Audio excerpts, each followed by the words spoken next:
Сергей Михайлович, вы говорите о традициях, но вот перед нами Чечня, Чеченская республика. Нам говорили очень много, я не знаю, может быть, журналисты ошибались, о традициях урегулирования через старейшин, тейпов и так далее, через вот такой переговорный процесс, а как бы это сказать, не то, что ВОС нет там. Вообще там, по-моему, все запутались уже. Союзы заключаются, расходятся, штурмуют, отступают, провоцируют, прилетают в Москву, пытаются выйти на переговоры, потом не выходят на эти переговоры, подманивают российские власти кого-то подманивают. Это, по-моему, тоже, так сказать, проблема, которая в нынешней ситуации не решаема. Решаем. Все проблемы решаем. Это понятно. И это тоже. Вы знаете, здесь важен диагноз. Диагноз чеченской проблемы содержит две основные стороны. Первое. В результате переворота и прихода к власти группы Дудаева постепенно в республике создана свободная экономическая криминальная зона. На территории республики не действуют правоохранительные органы, нет таможенного просмотра. Территория превращена в место для транзита наркотиков, оружия и валютных операций. 150 рейсов в месяц было за границу. Беспошлинный ввоз товаров, тем самым была создана небольшая, но среда социальных людей, которые заинтересованы в таком криминальном свободном экономическом зоне. Был старый анекдот: дайте мне метр государственной границы, я обеспечу себя и всех своих родственников. Там дали сотни квадратных километров, тысячи квадратных километров вот этого окна негосударственного. Это насос, финансовый насос. Причем щупальца этого насоса в Москве, в Лондоне, в Магадане и так далее. Вот этот диагноз, когда был поставлен, соответственно, мы приняли меры по лечению болезни с этой стороны. Терапевтически. Терапевтически, прежде всего, экономически и политически. Работа с чеченскими структурами в России. Почти 400 тысяч, 380 тысяч чеченцев живет в России, помимо, вне границ Чеченской республики. В своей основе это добропорядочные граждане Российской Федерации, как бы не клеили им ярлыки. Мы поработали с предпринимательскими структурами, с культурными обществами, с чеченцами в Казахстане и так далее и тому подобное. Работа нормально была проведена. Потом мы закрыли чисто физически вот эту криминальную свободную экономическую зону. Закрыли воздушное пространство, железнодорожное сообщение, бандформирование в республике практически сами себе разрушили. Дорога была поделена на участки в несколько километров, и каждая банда грабила свой участок. Мы взяли под контроль транспортные артерии с территории Чечни. Но это федеральная власть России. Это правительство. Это правительство Давайте российское. вот так. Да, давайте. Но вторая сторона диагноза состоит в том, что можно назвать это трагедией чеченского народа, трагической историей чеченского народа. Несколько десятилетий войны в прошлом веке, насильственное присоединение к России. 13 лет депортации с 44 по 57 год в этом, когда вся нация была выселена, Казахстан вся выселена с территории республики. Естественно, создали благоприятную почву для заигрывания такими лозунгами, как свобода, независимость, суверенитет. И вот эта тема суверенитета и независимости, как фиговым листком прикрыли этот чисто экономический, криминальный, финансовый механизм. А может быть это хорошо, Сергей Михайлович, ну вот как через Гонконг качались бы средства туда, как Китай красный использовал Гонконг, использовать также было бы вот это несколько километров границ. Так давайте создадим цивилизованную тогда свободную экономическую зону, а не криминальную. Вот эта вторая сторона диагноза привела к тому, что набор методов, которыми пользуются правительство и президент, должен исключать применение регулярной армии, скажем так. Возможно задействование силовых структур МВД для борьбы с преступностью, для контроля за территорией, для обеспечения сохранности движения грузов через территорию республики. Но армия ни в коем случае здесь не должна быть задействована. И, наконец, самое главное, Чечня – это субъект Российской Федерации. Это не территория другого государства. Поэтому категория вмешательства, невмешательства здесь абсолютно неприемлема. Это наша внутренняя проблема. Она рождена на федеральном уровне в значительной степени. прежде всего с федерального уровня, ее надо начинать и решать.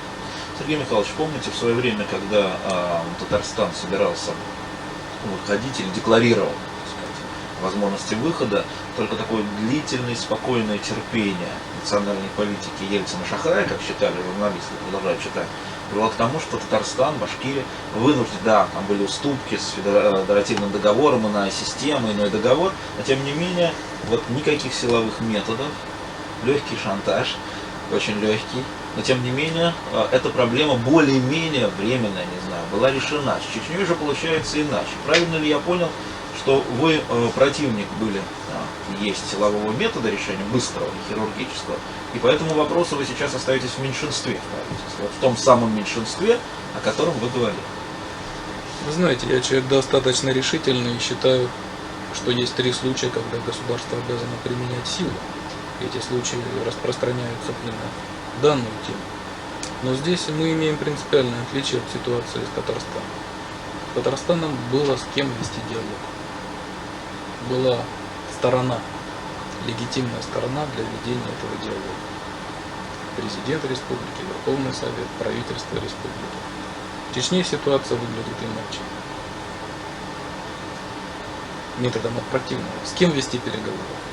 С человеком, пришедшим к власти с помощью вооруженного переворота, разграбившим военные склады с огромным количеством оружия, выгнавшим из республики 200 тысяч русского населения. Сесть с ним за стол переговоров можно только по одному вопросу. По вопросу передачи власти и организации выборов. Ну, что же не сесть? Вот даже на это не способна власть. Вы смотрите, за 3 года вместо Чечено-Ингушской республики образовалось 2 республики. Ингушетия и Чечня. Территория самой Чечни не контролируется из Грозного. Власть атомизирована. Каждый населенный пункт – это своя власть. Разгул преступности. Но экономика разрушена. Даже нефтепереработка, что давало 60% доходов республики, из 3 заводов нефтепереработки работает 1, не более чем на 5%. С чем и о чем вести переговоры? Есть позиция президента. Она определена в послании парламенту. Свободные выборы и договор о разграничении полномочий между федеральной властью и Чечней. Вот это политическая канва, к которой мы все равно придем. Но она нерешаема сейчас или не решается? Мы, если вы помните, были с Абдулатиповым в Грозном в прошлом году. Подписали хороший протокол. Мы не использовали, это тактика, которая применена в отношениях с Татарстаном. Мы не использовали каких-то политических терминов, конфедерация, федерация, суверенитет, независимость. Мы пошли по пути разграничения полномочий. Что можно в транспорте, в экономике, в сельском хозяйстве решить на федеральном уровне, что на республиканском, где необходимо объединение условий. Этот парламент тут же был разогнан Дудаевым. Я лично уверен, что ситуация разрешена. Сергей Михайлович, ну вот огромное количество имен оппозиции Дудаева, которые мелькает. Непонятно, кто, с вашей точки зрения, может являться или является привилегированным собеседником, тем человеком, с которым можно сесть за стол переговоров. Ведь не секрет, что политическая жизнь, не знаю, излишне, не излишне, но персонифицирована. Гантемиров, Хазбулатов, Лабазанов, Автурханов. Кто из собеседников, с вашей точки зрения, действительно, может быть, кто-то неизвестный, может быть, еще в Москве ведь есть. Есть же человек, которого часто упоминает пресса, Царгаев, есть Асланбек Аслаханов. Кто вам кажется человек, с которым можно говорить о Чечне? Свести все к одной персоне здесь невозможно. Опять-таки есть политическая формула, есть решение Государственной Думы, в котором правительству рекомендуется провести консультации со всеми политическими силами. Включая Дуда. И ему посылалась телеграмма для переговоров по той схеме, о которой я говорил выше. Но он требует только личной встречи с президентом через Министерство иностранных дел, без заключения какого-либо соглашения, скажем так, перемирия, чтобы использовать эту встречу как факт международно-правового признания Чечни. Это, мягко говоря, неконструктивный подход. Сейчас нет какого-то привилегированного для вас собеседника? Вы знаете, для меня Дудаев уже не интересен. Он обречен. Меня интересует, как организовать власть в постдудаевский период. И здесь шаги следующие. Ликвидация поста президента,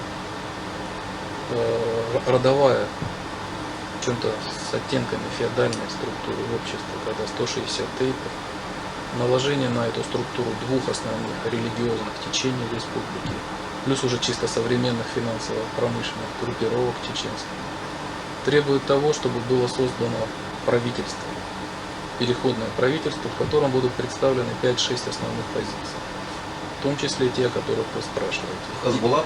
и персонифицировано и так далее. Я думаю, я скажу свою личную точку зрения. Личная точка зрения. Хасбулатов сейчас не пойдет во власть. Он в Москве заразился таким словом, как легитимность, поэтому он не пойдет в правительство переходного периода, когда надо разгребать вот эти все проблемы экономические, политические. Он будет ждать даты выборов. Но его рейтинг тает в республике, хотя нельзя сказать, что его нет. Ну, это во-первых. Во-вторых, федеральная власть должна таким образом провести консультации и переговоры, эта работа сделана, чтобы просто не было политической ниши для него.